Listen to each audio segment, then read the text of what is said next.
friends. First, we're going to look at the shape map for the friends whose story has a problem, not an exciting event.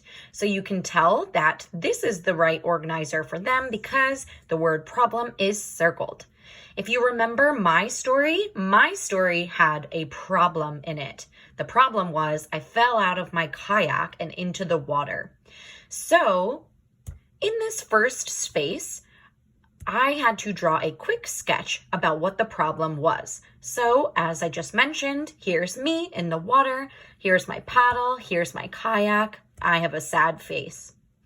Then I wanted to think about the action. So what did you do next? Well, friends, the truth is, the first thing I did was I began to cry. Then I called out for my brother and I said, "Max, help me." Notice, friends, I included quotation marks and dialogue in my graphic organizer. Okay, so you can do that too if you want to remember some dialogue that you want to later include in your story. Then in this last space, I needed to write about the solution. So the question says, how was the problem solved at the end of the story? I decided to write this as a sentence. You can also choose to write bullet points just like we did for this one. I wrote, the problem was solved when my brother reminded me that I know how to swim. I swam back to shore and he went to get my kayak. So if your story has a problem, this is the shape map that you are going to be filling out today. You're going to think about what you did next and then how the problem was solved. But not everybody's story has a problem. Some friends have an exciting event that happened in their story. So if your story had an exciting event, you're going to use the graphic organizer where the words exciting event are circled at the top. So I made my story a little bit different for this example. So this isn't my personal narrative story exactly how it happened. This one's just to show an example. So for this story example, I'm pretending that I didn't fall out of my kayak and instead it was just an exciting day where I learned how to kayak. So in my little sketch, I drew me back in my boat with my paddle and a happy face. Then in this giant heart, the question says, how did this event make you feel?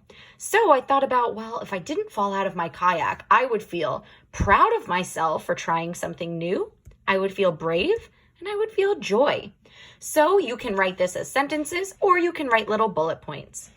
Then in this last triangle, the question says, how did your story end? This is where we want to wrap up our story. So I wrote, after our exciting day at the lake, we went back home and ate dinner together. The next day, I drew a picture depicting my awesome kayak experience. So I thought about what I might do if this was true for me. So your first step, friends, is you need to look at both of the organizers and decide which one to use.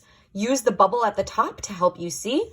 Are you using the graphic organizer that for the friends that had a problem in their story, or the graphic organizer for the friends that had an exciting event? Also, you are welcome to use your writing notebook. So I showed an example for both of these different graphic organizers in my writing notebook. So above the squiggly line, I showed what I would write if I had a problem in my story. I drew a little sketch, just like on the graphic organizer. I wrote the same words in bullet points, and then I wrote my sentence all in my notebook. If you had an exciting event and you wanted to use your notebook, you could do the same thing. Draw a little sketch. You could write how you felt with some notes and how your story ended with some notes. So friends, today your writing job is to think about which graphic organizer you're going to use. Does your story have a problem or an exciting event? And then answer the questions that go along with that graphic organizer. Good luck, friends. We can't wait to check out your graphic organizers for today. And this is so exciting, friends. We are wrapping up our stories. I'm excited to say that next week we're going to start writing. Woohoo!